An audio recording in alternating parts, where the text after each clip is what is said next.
Hola a todos los apasionados por el aprendizaje, bienvenidos a este nuevo podcast. En este espacio vamos a desentrañarnos los secretos del conocimiento y vamos a explorar el mundo fascinante de la educación. Yo soy Luis, tu guía en este viaje educativo y estamos aquí para descubrir puntos, nuevas perspectivas, estrategias innovadoras y experiencias inspiradoras. Prepárense para aprender, cuestionar y crecer con nosotros. ¿Cuál es su nombre? Mi nombre es Jorge Enrique Barrios Fajardo. ¿Cuántos años tiene? Tengo 50 años actualmente. ¿Lugar de nacimiento? Bueno, yo nací en la ciudad de Cartagena hace 50 años, como lo acabé de decir, y nací en un barrio muy humilde de Cartagena. ¿Nombre de su escuela? El colegio donde yo estudié es el Colegio de La Salle de los Hermanos de las Escuelas Cristianas. ¿Cómo era la educación en su infancia? Bueno, en la infancia estuve en una escuela, digamos, distrital del gobierno. Era un poco más enchapada a la antigua, los modelos eran mucho más, digamos, poco persuasivos, sino más bien eran encaminados al castigo, a la memoria, digamos, no tanto el aprendizaje significativo, sino memorizar. ¿Cómo eran los maestros? Bueno, los maestros, claro está, en primaria, como les decía, eran más dados pues a los castigos, al trabajo memorístico. Ya en bachillerato, pues que pasé a estudiar en el Colegio de La Salle, pues ya tenían un modelo pedagógico, una forma de enseñanza distinta, diferente. Era más de pronto encaminada al aprendizaje constructivo. También los maestros pues se caracterizaban por ser un poco más dóciles, más cercanos a los jóvenes, a los estudiantes.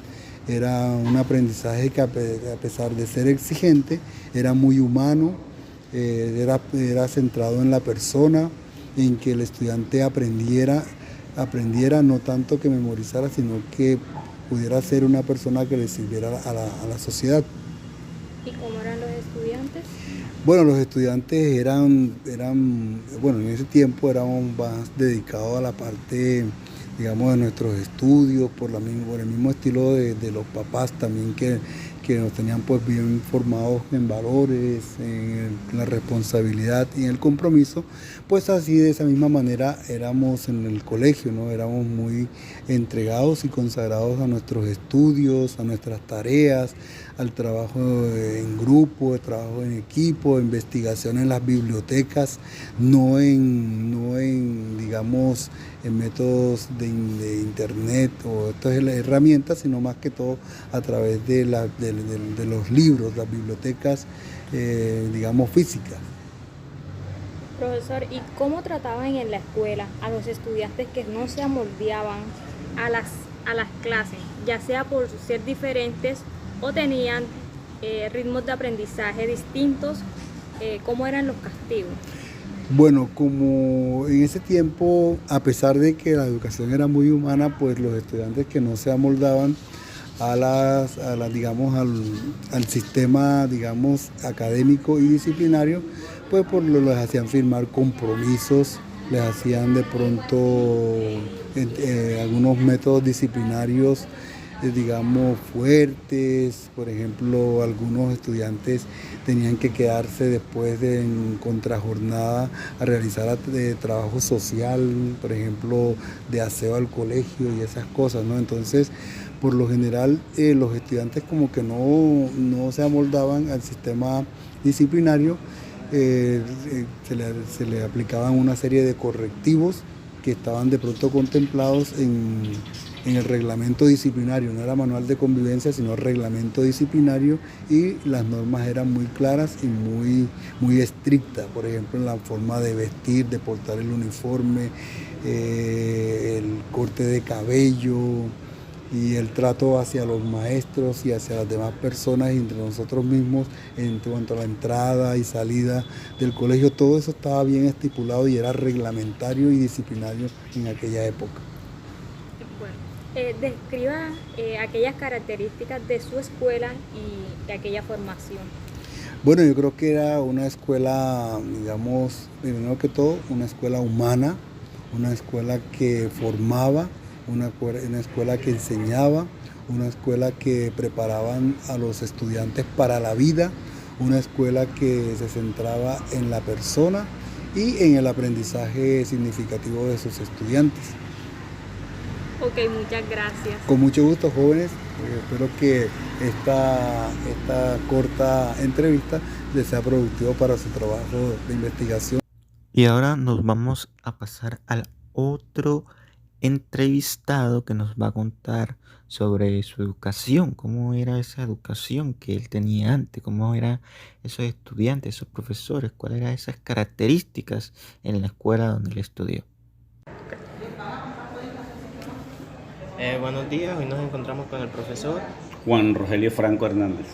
Bueno, profe, el día de hoy les vamos a hacer unas preguntas. La primera pregunta sería,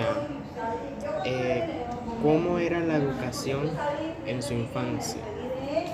Bueno, como viví en una zona bastante apartada que era La Guajira, en Maicao, Guajira exactamente, inicialmente mi padre nos puso en una escuela de banquito.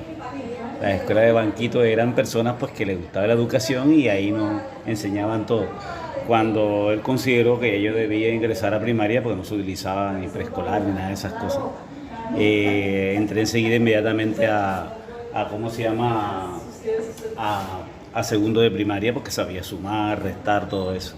Y bueno, que te digo, cuando estaba en tercero de primaria, recibí el primer castigo con una regla porque no me sabía las capitales de ciertas capitales. La primera era bastante fuerte, ¿no? Pensé que era. Ahora pues es diferente, ¿no? Pero después me aprendí las capitales y sí, ya no le dieron más reglazos. En secundaria vine a estudiar a Cartagena, ese fue el mejor premio que me pudieron dar. Y me quedé aquí, estudié primero en el Colegio de La Esperanza con un rigor, era un colegio bastante riguroso, pero me enamoré un poco de las huelgas de los estudiantes y preguntaba de dónde era el colegio, me dijeron el Liceo de Bolívar y me hice expulsar de La Esperanza y me fui para el Liceo de Bolívar. Allá se me amplió el radio de acción porque los profesores eran más analíticos, o sea, había una crítica bien seria sobre lo que era el país y bueno, ahí profundicé un poco más, creo que esos conocimientos aún los tengo, la motivación por la lectura, por ejemplo, los profesores de castellano, la motivación por el mundo entero, de conocer el mundo como tal, su composición política, su composición religiosa. No, de filosofía no nos obligaba a creer en una cosa ni la otra, simplemente nos dejaba que uno más adulto pudiera decidir a dónde se inclinaba. Muy fructífera para mí la secundaria, la primaria igual que la secundaria, pero en la secundaria uno la amplía en el radio de acción. La primaria es como para aprender reglas, ¿no? Que aprender reglas. La secundaria ya te comienzan a incentivar hacia el pensamiento crítico. Y lógicamente que ya la universidad es otra cosa. La universidad pues es la investigación, ¿no? Que es cuestión también de cada quien. A veces las universidades no es que sean malas y nada de eso, es que uno es el que tiene que motivarse con los que los profesores, sobre todo muchos profesores que incentivan a uno la investigación y el pensamiento crítico, es eso. Oh, me causa algo de curiosidad y es que usted viene de La Guajira. Sí. De pronto hubo un cambio cuando pasó a estudiar acá en Cartagena, de pronto algo que no le habían enseñado antes o de pronto en sus enseñanzas estaba un poco atrasado o adelantado. O sea, ¿cómo fue a la adaptación aquí? Vengo de un colegio de primaria muy sólido, que fue el colegio Paulo VI en Maicao. Entonces cuando yo llegué aquí a hacer bachillerato, todo lo contrario, o sea, me familiaricé muy bien. Yo no me consideraba una persona buena en los números, pero entendía lo mínimo.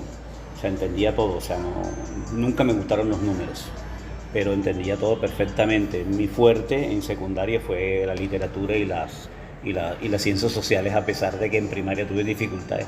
pero después me incliné más por eso. Ese Sí, fue mi como fuerte, bastante. sí. Y no encontré dificultades. Yo creo que cuando se hace una muy buena primaria, se hace una muy buena secundaria y te desempeñas en la carrera en que a ti más te gusta, ¿no? Lo que tú consideres que puedes ser tu estilo de vida. La siguiente pregunta es, ¿cómo eran los maestros en ese entonces? Rigurosos. No había perdón. O sea, o te aprendías o te la aprendías. Sí difiere un poco con la educación que vi en secundaria, que era la primaria, fue como la escuela bancaria, la educación bancaria. O sea, te llenan de datos, pero no te ponían a hacer análisis, porque te llenan es de reglas. Mientras que en la secundaria, menos mal que tuve dos instituciones donde comencé a hacer análisis, que es La Esperanza y después el Liceo de Bolívar, donde nos enseñaban a tener un sentido crítico sobre la vida, ¿no? Y cómo utilizar lo que estudiamos. En ese sentido, en el Liceo de Bolívar también los profesores eran muy rigurosos, en el sentido que o sea, que no había, que te tenías que aprender las cosas de memoria. El profesor Chan, por ejemplo, de matemáticas, no importaba el procedimiento que tú utilizaras, sino el resultado, ¿cierto? Y lo mismo el de filosofía. Él decía, pero explícalos con tus propias palabras. Entonces, eso era una cosa que te ampliaba el radio de acción para tú tener un sentido crítico sobre las cosas. O sea, no había esa obligación que tenía que tener las cosas al pie de la letra como tal, sino que tenías un sentido crítico. Yo nunca me aprendí las cosas de memoria. O sea, en el Liceo de Bolívar aprendí a no aprenderme las cosas de memoria, sino a quedarme con lo que el profesor me daba y repasos que daba periódicamente en el cuaderno que teníamos. Yo nunca sé sin un solo libro, un solo cuaderno y un solo libro, que era el de sociales. Dice que no compré libros. Bueno, la Baldor, que era obligatoria, porque el que no tenía Baldor no tenía ni idea de dónde estaba parado. Pero sí creo que hay una diferencia. Hoy hay un poquito más de laxo, se es más laxo. Antes no había tanta esa cosa de darte las oportunidades. Sí las daban, pero las oportunidades yo pienso que deben ser 1 o 2 veces máxima, porque después el ser humano entra en el vicio, ¿no? De que siempre damos una oportunidad. Eso no se utilizaba antes. ¿Cómo eran los estudiantes? Los estudiantes, ¿cómo se portaban? ¿Cómo aprendían también? Había un respeto por el maestro. O sea, había una distancia, no había ese acercamiento que a veces consideramos hoy en día, que el estudiante va donde el maestro lo coge, lo abraza. No, antes había un respeto y había un distanciamiento. Uno no se le acercaba tanto al maestro, porque la figura del maestro para nosotros era un respeto por el conocimiento que tenía. Entonces eso para nosotros era vital. O sea, acercársele mucho al maestro era porque había cierto grado de confianza, o porque el maestro te ponía de monitor, ¿cierto? Que existían los monitores. Esa es la única forma que te le podías acercar por lo menos a 20 centímetros de distancia al maestro, ¿ya? Comportamiento de los estudiantes sí era igual, uno que otro, como hoy en día. Habíamos estudiantes, yo fui un estudiante travieso, por decirlo travieso. O sea, nunca llegaba a puntual a las clases, pero nunca perdí un examen. No fui un estudiante sobresaliente, pero nunca estuve dentro de los últimos lugares. Siempre estaba como de la mitad hacia arriba, ¿cierto? Siempre estaba en la última fila. Decían que los estudiantes que estábamos en la última fila eran los más inteligentes, decía el profesor, porque nos preguntaban algo y ahí estábamos. A pesar del desorden, ahí estábamos, porque estábamos pendientes, ¿no? Estábamos pendientes porque el desorden era antes que el profesor llegara. Apenas el profesor llegaba, respeto total por la clase, por el conocimiento. Entonces, eso fue una cosa que nos enseñaron, y en nuestra época eso nos agradaba mucho, el poder tener conocimiento para poder progresar, ¿no? Porque cuando tú adquieres conocimiento, adquieres progreso. Sí, como en todas partes, hubo estudiantes que no les gustaba estudiar, y lamentablemente a veces a uno le daban, por ejemplo, 3, 4 estudiantes que no tenían esas posibilidades, y entonces uno los ayudaba de alguna manera, les explicaba todo eso. A mí siempre me daban para explicar literatura o sociales, que era muy fuerte. Pero sí había, creo que había mucho más rigurosidad a nivel de grupo. Todos trabajábamos. El que no trabajaba lo sacábamos de uno.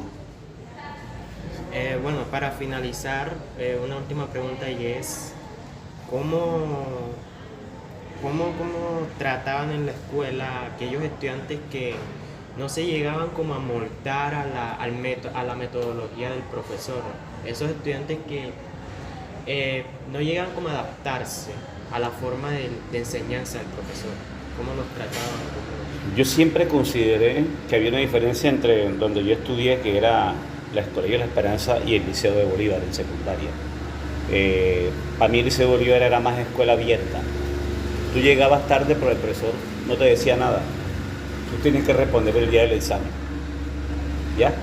Así de sencillo. El día del examen respondías por lo que él había dado. Entonces eso me pareció muy interesante. Y cuando eran los exámenes orales, tienes que tener sentido crítico y con tus propias palabras, sobre todo con los profesores de sociales, filosofía, incluso el de matemática. O sea, porque él te preguntaba ¿por qué 2 más 2 son 4? ¿Cierto? Entonces te ponía como a pensar un poco, o sea, ¿y para qué te sirve restar en la vida cotidiana, por ejemplo? ¿Cierto? ¿Cómo aplicas tú lo que aprendes en la vida cotidiana? ¿Cómo sabes tú que un kilo pesa 1000 gramos? O sea, ¿cómo aprendes tú a reclamar un vuelto si no sabes restar? Entonces, cosas de esas que se aplicaban a la misma cotidiana. Lógicamente que la educación fue cambiando en la medida en que el mundo también evoluciona. Entonces, la educación de alguna manera debe cambiar, pero yo sí considero que se debe conservar algunos rasgos, no de la educación bancaria, sino rasgos del análisis crítico, que es lo que yo veo que hay poco análisis crítico hoy en día, e investigación. Pero sí el comportamiento y el trato y esa adaptación cuando el maestro veía que el estudiante no entendía mucho o no se adaptaba, entonces buscaban ayuda. Antes existían psicólogos, igual que ahora, y los mandaban. No sé cómo se desarrollaba ese aspecto porque yo me metía más hacia la cuestión del arte. Entonces, o algunos maestros te decían, métete a jugar fútbol, métete a tal cosa, de pronto vamos descubriendo tus cualidades. ¿Ya? Entonces sí, había ese espectro amplio de descubrir cómo un estudiante no se estaba adaptando a la escuela como tal. ¿Cómo se podía desarrollar mejor? ¿Cómo podía desarrollarse mejor? Exacto. Sí lo había mucha preocupación de los maestros en ese sentido. Profesor, ¿nos recuerda su edad?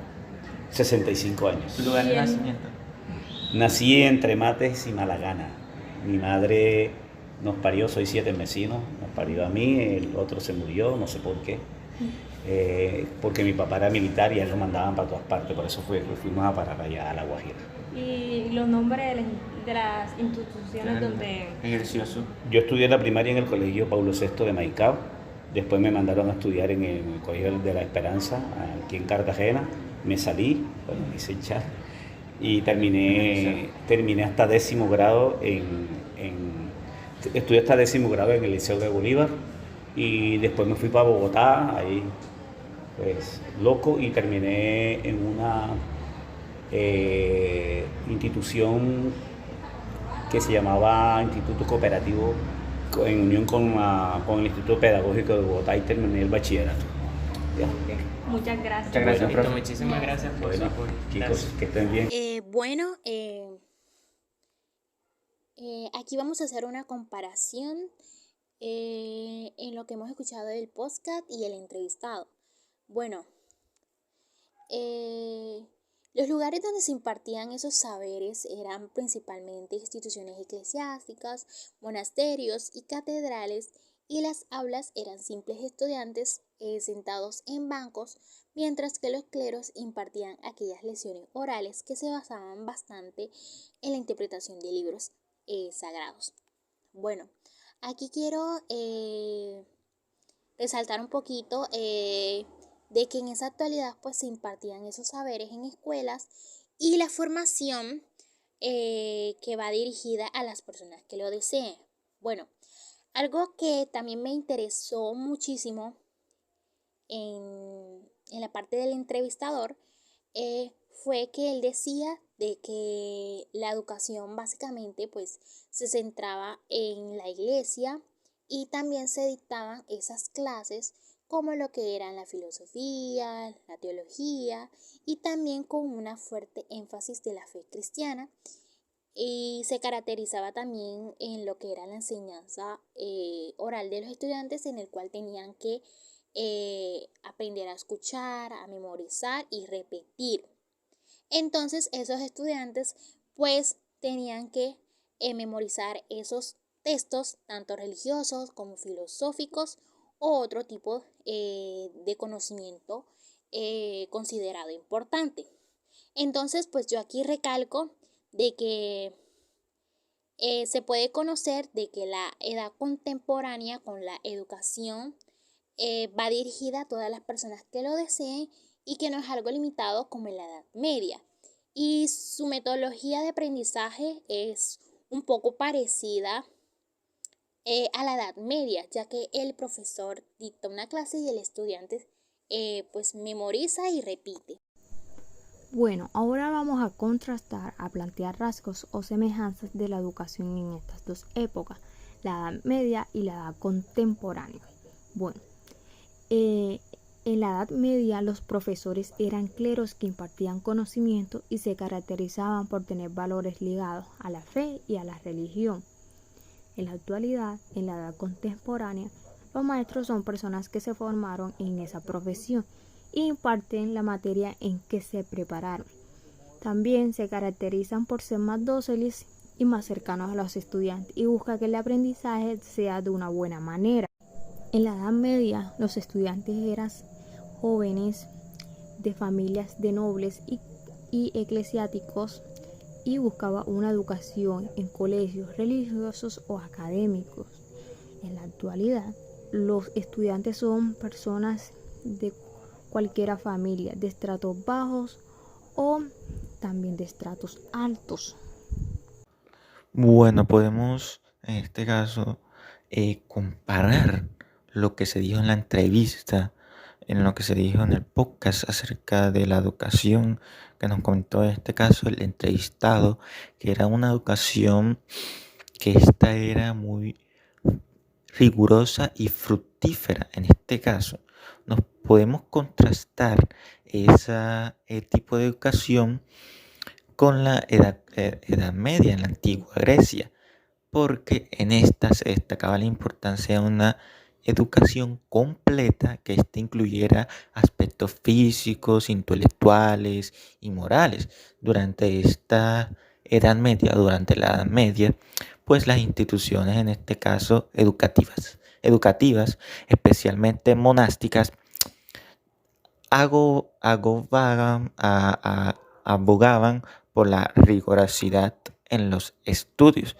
Si nos podemos referir un poquito más, pues, en este caso, a la Edad Media, o sea, la antigua Grecia, podemos ver o podemos deducir, o podemos concluir que filósofos como Platón abogaban por una educación que no cultivara solo la mente, sino también el cuerpo y el carácter moral, en este caso.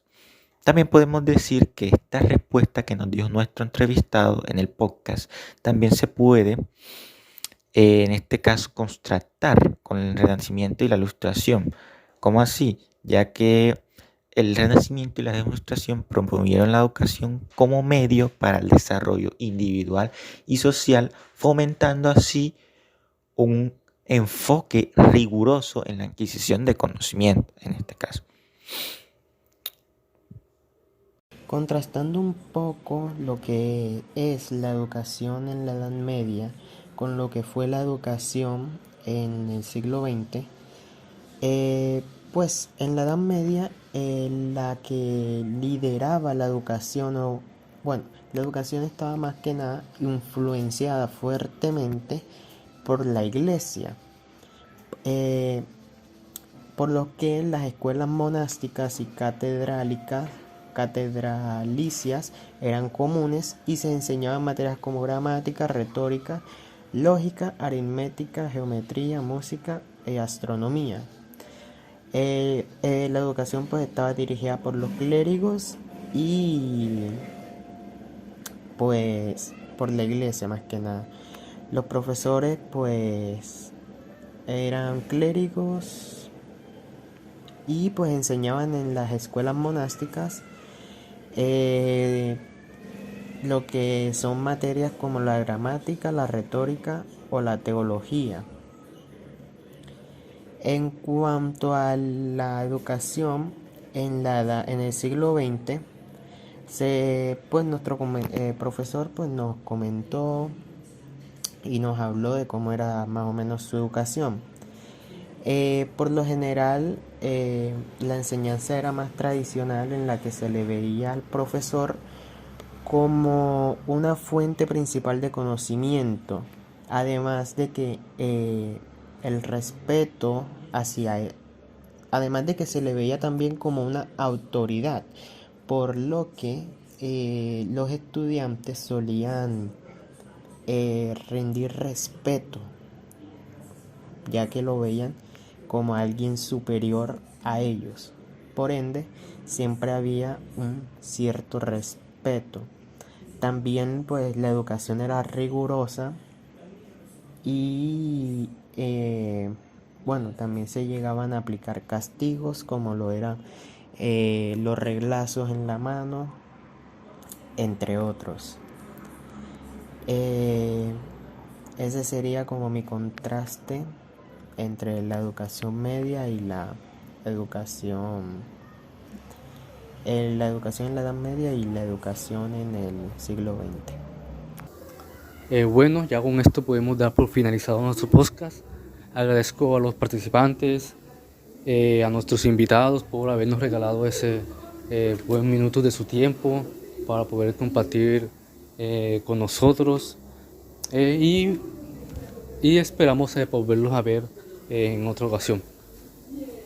Saludos a todos y nos vemos en el siguiente podcast.